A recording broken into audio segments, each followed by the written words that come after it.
everybody, Jimmy from Joint Ops Properties here. What we're going to talk about in this video real quick is real estate investing and whole life insurance and the great and one. When we first came upon this whole life insurance concept, the infinite banking concept, we couldn't really piece it together. We knew it was going to be great for our liquidity, and we knew it was going to be a great place to store our dollars. And we kept finding different reasons why we liked life insurance and real estate. But after 4 or 5 months of study, we've been able to narrow it down to 5 reasons that we're such fans of whole life insurance and real estate investing. What we slowly began to realize is the same reasons that we love to invest in real estate is the same reasons why we would love to invest in a whole life policy. Any real estate investor out there will say the top 5 benefits of real estate investing are appreciation, equity, leverage, cash flow, and a hedge against inflation. Turns out, whole life insurance has all the same benefits.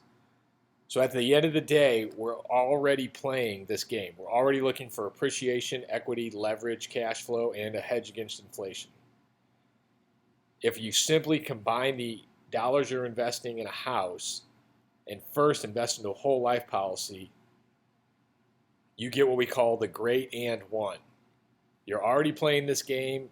You're not going to double your money, but you need to get another bonus, just like in basketball. So the rest of this video is me and my friend Ryan Lee from Atlas Wealth, who first introduced us to this concept. It's me and him just talking through this concept real quick, and then I'll do another video where we'll do a case study and show you some actual notes. All right, take it away, Jimmy. Me and Ryan are back. We're going to do a quick webinar on why every real estate investor should be combining their investments with a whole life policy. When I think about it, me and Bob buy a bunch of whole life policies when we invest is because we're already doing this. We're already playing this game I want to play the same game with something I own and I control. Awesome. All right, Jimmy, I love it. So with that in mind, I like to use an analogy that is kind of a basketball analogy. And I know you guys don't have a basketball team out there in St. Louis, right? But do you follow a basketball team? Do you like basketball at all, Jimmy? I love basketball. I can't stand the NBA. And then I don't like college because they don't pay their employees. All right. So you like basketball, but none of the organized stuff out there. Yeah. Let's do just. I was the captain of my high school team. Oh, were you? What position did you play? A 3. Nice, man. I was always too short. I had to watch it on the sidelines, man. But here's the thing. I like basketball. I like this a basketball analogy to talk about how a policy can work with real estate. And the way we're going to talk about this is in basketball, they have what's called an and one play, right? And how does an and one play? What's the whole premise of that? You get fouled, you make the bucket. You can make those 2 points, and you can also make another point by hitting a free throw. You got it, man. And it changes the whole course of a game when players do that consistently, right? And so that's what we're going to talk about today, is we're going to talk about one of the best assets that you can have in your portfolio, which is rental real estate, and then how you can add an and one component on top of what you're already doing. So the way I like to think about this is I like to think about if you're going to put your money into real estate, it's a fantastic place to have your money, right? We make money in real estate in a lot of different ways. So if we were to really just list this pretty easily here, over time, if you buy a piece of property, we're relatively confident that the value of that property is going to go up, right? It's going to appreciate. As it goes up in value, we're going to have equity in that property, right? And all the time, I think the last 4 or 5 properties I've bought in my own portfolio simply came from harvesting equity out of real estate that I already owned, right? Doing cash out refis and pulling money out. One of the best things, especially if we're going to hold real estate for a period of time, one of the best things that we want to look for is we want to look at the cash flow, right? We've got money coming in to cover all of our expenses. We've got cash flow. That's the name of the game. It's the only reason you invest in real estate. Right. And here's the thing. I think we got this from our buddy Tom Wheelwright.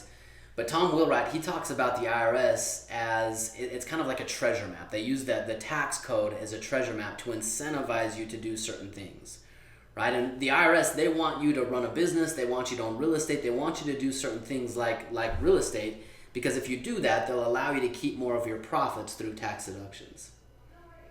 Sure. If you think a group of central planners really that well-meaning, sure, we'll go with that. We'll give them. We'll kind of spread the magic pixie dust on them there and say they have our best interest in mind, right? Doesn't matter. We end up at the same place. You got it, right? And for me, man, I love the deduction side of real estate. I mean, every year I've made more money, but I've been able to pay less as a percentage of my income in taxes through taking various deductions afforded through real estate, right? Well, when I was an employee, that was the main attraction for me, was just the deductions. Yes. And then it spiraled into enough cash flow, and then I didn't need a job anymore. You got it, right? I mean, and real estate helps you accomplish all of that kind of stuff. Another thing about real estate, it's a hedge against inflation, right? I mean, if you think about all the places that you put your money today, most investments are just parking spots for your money. You park it in there, and your money gets eaten away and destroyed over time simply because of inflation. With real estate, you get an opportunity every year or 2 years to go in and say, okay, look, I'm going to charge you more rent because the cost of living is going up. So it helps you stay current with inflation just on the cash flow, right? Well, that was one of my initial attractions to real estate. I'm going to take a 15 to 30-year loan on a property. Yeah, you're going to collect today's dollars with the value that they're at today, but over time, as the value of the dollar is going down, the purchasing power of the dollar is going down, you get to collect more dollars staying current. I'm going to give the bank dollars that are inflated 30 years from now, but I'm still going to be collecting either the same rent or greater rent, most likely. Bingo, and that's a really good way to say it. When you attach that with a mortgage, the cost of that mortgage from a purchasing power standpoint goes down over time because it's a fixed cost. You get a 30-year fixed mortgage, and the value of those dollars over 30 years goes down, right? But your cash flow goes up along because you get to raise rents with inflation. And that's what I love about the life insurance. You're playing the same game with inflation. You're giving the life insurance their money back at inflated dollars. You got it. And you're making cash today. Man, I love that. You got it.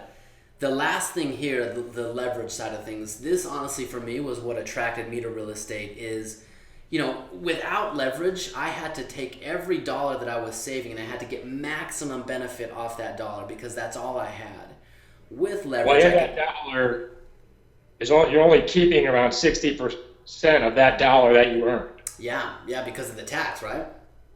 So if you were going to buy a $100,000 house and you earned $100,000, you'd only be 60% of the way there. You have to probably work the next year and get the next 40 grand. You got it. And you brought it up. I mean, with a $100,000 house, if I want to buy a house and get all of these benefits here, if I get the opportunity to use leverage, I can come in and I can buy that house for pennies on the dollar, $20,000, give or take, right? And there's ways to do it for less than that. But I still get all of these benefits and I get to use leverage proactively to make my money work as hard as it possibly can, right? Right. So Peter Schiff calls it a middle-class welfare payment. Yeah. If you throw a house up there, you'll get $100,000 tax-free. Man, I love it. And we could go a mile deep into real estate. We're going to keep this pretty surface level, but those are all the benefits that real estate gives us, especially if we hold it out over time. But now if we go back to this and one analogy of a basketball player getting to keep the bucket and add a free throw onto it, if we have a life insurance policy that we structure, focus on cash value, we have a very unique opportunity. We can now make our money be more efficient. And we'll go through this analogy. Your life insurance policy, when it's set up the right way, it really works a lot like real estate, right? Over time, your life insurance policy is going to appreciate, right? And we're going to call this appreciation the death benefits. Every year, Jimmy, on your policies, the value, the death benefit of your policy goes up every single year, right? Right. In real estate, or when I'm doing real estate, I like to consider the death benefits on my policies my permission slip. And the reason I call it a permission slip, Jimmy, I don't know how involved your spouse is in the real estate that you're doing. For me, my wife knows that we're doing real estate. She's supportive of it. But if I died tomorrow, I would leave 18 mortgages in some form or fashion to my wife. And so I consider the death benefit that I have on my policies to be my permission slip. If I died tomorrow, the life insurance could pay out, cover all of our outstanding obligations, and easily take care of my wife from that point on. Does that idea make sense? Absolutely. I mean, that's a huge benefit for my family and why we're doing it. Yeah. My wife does not want to be left with this business or these properties. She just wants to cover the debt and get rid of it. You got it. So your policy also has equity in it, and that equity is your cash value. And just like a piece of real estate, with real estate, you can do a cash out refinance, pull the equity out of your real estate, but still get all of the benefits that real estate has to offer. Your policy works the same way, right? Your equity is the cash value inside of your policy, and we can use that equity at any time for any reason without diminishing the value of the policy, right? Right. I've talked to a lot of real estate investors, and real estate investors, above and beyond almost anything out there, real estate investors, for their cash flow, they love liquidity, right? As an investor, we know that, the dishwasher's going to break, or the whatever, something's going to break in the property, the roof's going to need repair, or we're going to have vacancy. And so we want money to be liquid to cover that stuff. Plus, as real estate investors, we're always, gearing up for the next acquisition. And so real estate investors, by and large, love banks, right? They take their cash flow and they put it in a bank. Well, when we first started talking, that's why I got very hot on this issue, because it's a liquid cash. I really don't, for 1% interest, I'm not going to keep money in a bank. Yeah. So we're always pushing it into another property. At least now, when I have my cash sitting and settled, maybe that's for 90 days, 120 days, at least it's collecting interest. Yep, you got it. And to that point, now if we have a better bank, right? And we're not going to go into all the details of a policy, but your policy truly functions as a bank, right?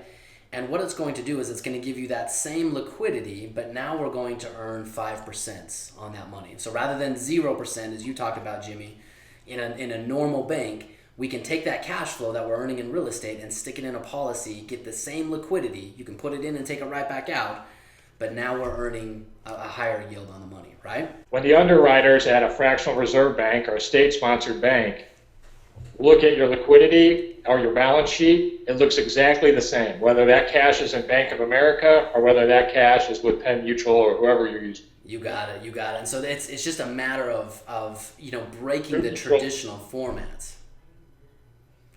Right. But once we figured out that on our balance sheet, the liquidity was the same, whether it was in a bank or a life insurance policy, it was game over for us. Changes everything, doesn't it? Absolutely. Okay, so here's my favorite part. And Jimmy, I think this is probably your favorite part as well. But if we talk about things from the tax side of things, tax is the biggest destroyer of wealth out there. But if we use the tax code, if we know how to use that to our favor, it's going to allow us to keep more of our gains if we use it strategically. And so if we buy real estate, the IRS is, whether intentionally or not, is going to let us keep more of our profit through tax deductions. And if we can take that after-tax profit and now put it in a place where it will, from that point on, grow tax-free, we're using the tax code to its maximum efficiency, right? Right. Okay, and to finish off this analogy, and then we're going to go and do a little case study here. To finish off this analogy, your policy is also a hedge against inflation because you get to use your money today when it's most valuable to you.